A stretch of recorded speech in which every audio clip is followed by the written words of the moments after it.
Hello and welcome, everybody. I should say hello and welcome, Jesterites, for that is what you all are.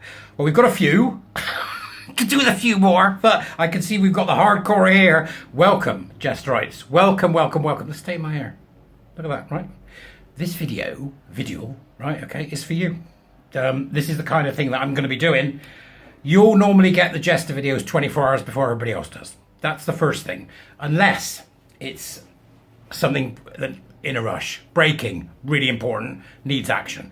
In which case everybody will get it at the same time. Other than that, what I'm also going to be doing is a delper dive. a deeper delve. Oh, that's a good one. It's almost as bad I need to weigh up the prawns and the cones. Right, I'm going to do a deeper dive into wokery and all the nonsense of CSJ, gender, queer theory, all that type of stuff. And I thought, what would be a good introduction for us to start thinking about how the movement is and what we see and what exactly is going on. So I thought we'd probably be best started by doing something about media. So what I've done is I put this together for you. As I said, this is never going to be public. So I want you all talking about it on Twitter. Because then they'll go, what are you talking about? Oh, you have to join. Money grabbing bastard that I am, right? Okay. So hello to you all and thank you so much for joining. I really appreciate it. It's just another way of keeping me going. That's the basis of it. So today, good focuses, we are going to take a look at an interview with the vampire, right? Both versions. So there's a version from 1994, directed by Neil Jordan, okay, which was a film, so it was only about an hour and 50 minutes. And a version that has just been shown on BBC iPlayer, which has been out since 2022. So there's 7 hours of that. It's been a long night ready to do this for you. So if you haven't watched them yet, you may want to go, I'll watch it later, and go and watch both. Or you might want to just listen to my take and then watch it and see whether you see what I see with these weird eyes. Okay? So a brief introduction to both. The Interview with the Vampire, written by Anne Rice, a book. I'm more concerned with the film and the TV adaptation than I am with the book, right? So I want to see the difference between the two because it gives us a nice temporal timeline, doesn't it? From 94 to 2023. So that's 30 years. What's changed in 30 years? And this can be seen as a template for an idea of what things were like in 1994 and things were like in 2023. So first off, 1994, Tom Cruise. Hello. Tom Cruise, right? Who was the other one? Brad Pitt, right? And Christian Slater. Ooh. For a young gay man, that was an extremely interesting proposition.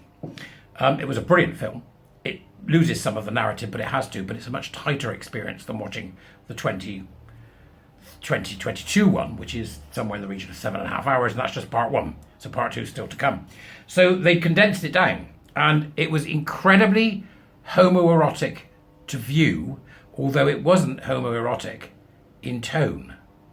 So, you know, Brad Pitt, Tom Cruise giving it a bit of the old necky sucky was quite something to see. Gay men liked it. I wonder why. I imagine women did too, to a certain degree. So you had this story about this character called Louis. And Louis was a plantation owner who succumbed to the charms and the wistful nature of the vampire Lestat, played brilliantly by Tom Cruise. They then go on to make meat out of most of the New Orleans residents at the time, and we travel through time with them. This is all told to an interviewer in present day 1994, played by Christian Slater. What's interesting about it is although it's, as I said, homoerotic in terms of watching it, it is not in any way anything to do with sex. And that becomes important as we move to talk about the second one, because the original wasn't about sex, it was about sensuality. It was about hedonism. It was about taste. It was about touch. It was about smell. It was very much about the idea of a disembodied desire, which became a hedonistic desire, because in the original, the body was as dead as the people that were there before they were vampires. So Louis died at the hands of Lestat. The young girl died at the hands of Lestat, right? So this idea of the dead body was constant throughout, and was in essence meant that it became much more about sensuality than sex, because it had to. The sense of taste. It had to, because of course sex was impossible for these desexed corpses, which is what they were, walking around desexed corpses. Now, Claudia, in the first one, was played by the incredible Kirsten Dunst, who was utterly believable as a young girl stuck in her young years because of the fact that she'd become a vampire. Now that's the basics of 1994. If you've seen it, you may remember this. Let's turn to 2022 because it's interesting, and I don't know what's going on with it really, but we'll see. There's a Substack that goes with this, so the links in the bottom in the doobers. So if you want to have a read of the Substack as well, you can do. That'll be open to everybody. But this little talk between us is just between us, right? So here we go. Now, 2022. First of all, Louis is a black man, played by that fantastic chap from Game of Thrones who was the one who'd had his bits cut off. He's so handsome, it's painful. Right? You'll see it, what the names are and everything in the Substack. So he's played by a black man, and a black man who comes from a well-to-do family, but is also a pimp. Now that's a massive change from the original one where you had a white plantation owner, because it changes the narrative almost immediately, which is the white plantation owner was an owner of slaves who became a slave. Right? So that doesn't work with the new one. You've got a pimp who becomes a vampire. His motivations are different from the very start. His motivation is for the high life. Yep, for a hedonistic lifestyle. He is a self-confessed homosexual. We understand that from the interview in 2023. That's never mentioned in the original. Although he is a self-confessed homosexual only shortly, because it isn't any time into the series before he describes both himself and Lestat as queer. In fact, he describes Lestat as half queer. So that terminology is brought in early. So you've got race and you've got the terminology of the gender ideologues, right? So it's there, right? The wokery is there without a shadow of a doubt. What becomes interesting for you to try to achieve when you watch it is, where does that wokery take us? Where does that wokery represent in the television program that we're watching? Because it's very confused, right? Very confused. So, for example, the word queer didn't mean homosexual back then. You know? And when he's being interviewed in modern day by a guy who plays the interviewer, Bogosian, I think his name is, he's being interviewed. He says, "Well, I did have experiences," and then he bemoans the fact that he was bisexual, that he ended up having to sleep with both. And the interviewer looks him straight in the face and says, "Well, that's the moan of queer theorists everywhere." Extraordinary. And there it is. There's the TRA in the streets and turf in the sheets idea that we see so often. So in fact, although it signifies and says to itself, this is queer, it certainly isn't kind to it. You've got a pimp, sex work is work. You've got a pimp who becomes a vampire, who is erstwhile was a homosexual man, and then joins Lestat, who is this prancing, androgynous, horrible, malevolent, manipulative, Darvo practicing man, for all intents and purposes, though from their perspective, I imagine if you woke, he would be seen as a non-binary. It's fascinating, but yet when he's not, you know, he starts off as lovely and kind, and he speaks French and he's wonderfully romantic and all that stuff, but it isn't too long into the story when we recognise that actually what he is tremendously manipulative and violent. Sound familiar? When we smile and still be a villain. So you've got this character, Lestat, who I think is representative of the typical behaviour of not just gender and queer, but a critical social justice people and organisations. They start smiling, this is a good thing, and they end up brutally violent. It's not difficult to see that Lestat becomes a metaphor for woke. He becomes a metaphor for your average HR person, as I said in the blog. That sets us up then, doesn't it? So what's the story about after that? Well, in the original, we see Lestat and Louis obtain a young girl called Claudia, who is 11. And Claudia is retained at that age. They've changed that in the new one. They've changed it. They've got themselves a girl, Claudia, who is 14. Isn't that interesting? Now, queers are not known for being reticent in breaking boundaries, so it seems really strange that they should do that, take what was an 11-year-old girl and make her a 14-year-old girl, especially considering Kirsten Dunst's fantastic performance. And not only that, the need for her to be that young for the narrative to stick. The need for her to be that young for us to hold disdain for Louis and for Lestat in their behaviour and their treatment of this girl. There's also an extraordinary scene in the original where the young girl, played by Kirsten Dunst, sees a woman washing. and realizes at that point she'll never become a woman. She'll never go through puberty. Her life is stunted at that point.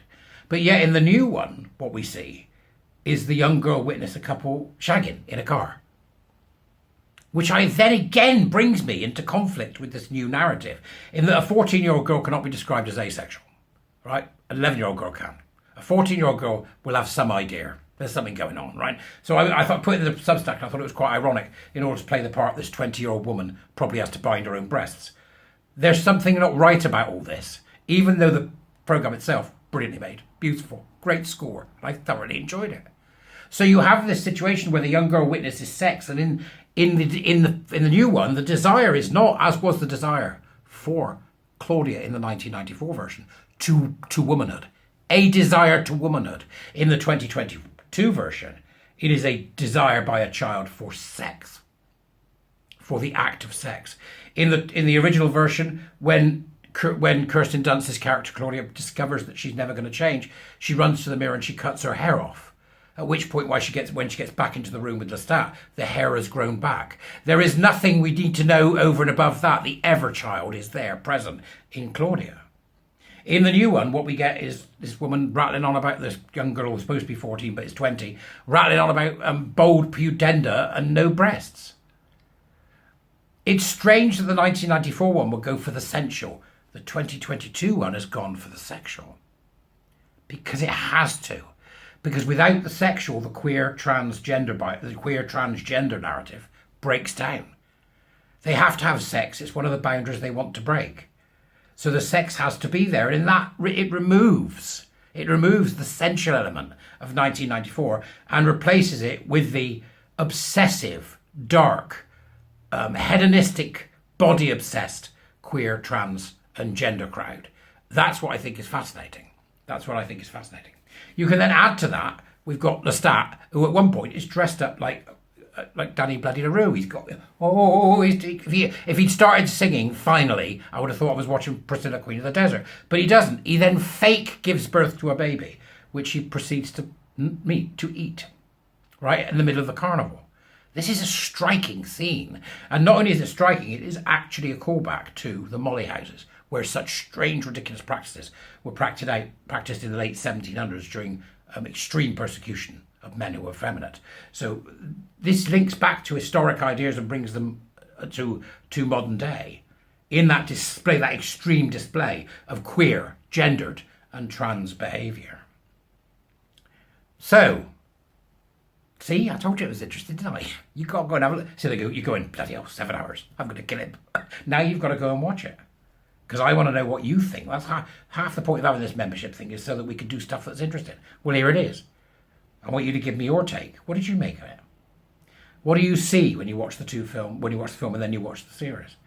There's plenty of other glorious stuff in there as well. It doesn't just sit at that. It's coded so cleverly. So cleverly, in fact, that I am, in my mind, torn between the fact it is so woke, i.e. it ticks every race box, right? It's so woke because it comes across as queer, because there are reviews out there going, this is a great queer series. I don't think it is. I think it shows a group of people who are living a lifestyle which is essentially queer. That's intrinsic in the text, but who crave the lifestyle of family, who crave that structure of family, who crave the ability to be loved without reason. Yeah, to be loved unconditionally. That's what it shows. I think it shows the danger of queer, the danger of the queer theorists, the danger of thinking in that way, and does so very well. Whether that's deliberate or not, who knows? You could have to decide, right? Who knows? I'll be very surprised if they weren't aware of what they were doing, though. I would, honestly. Because it does give us that challenge. It says, look, this is what your queer lifestyle brings you. It's all lies. And when Claudia goes to attempt to find out some history about her vampire predecessors, Lestat loses the plot, because the history must be how he tells it. It's just, so it's all sitting there, isn't it?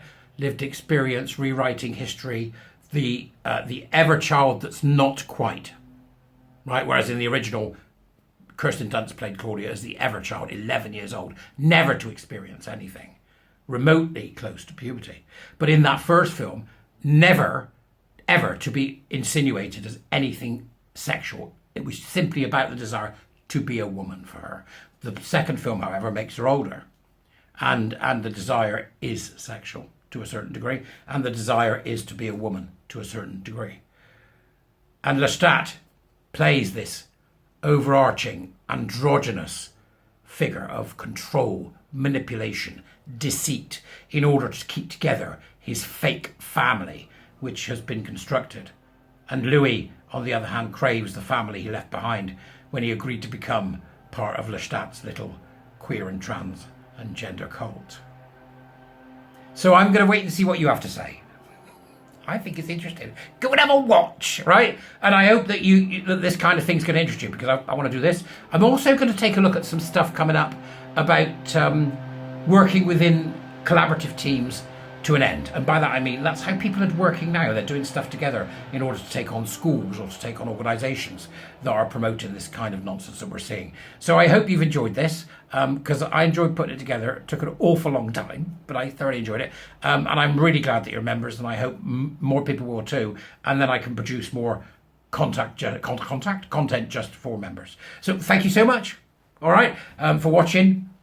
Tell us what you think, because there's going to be other members watching. Go and have a watch. Go and find it. Interview with a Vampire. Is it anti-woke or is it pro-woke? I'll leave you to decide. Don't forget the Substack. Later.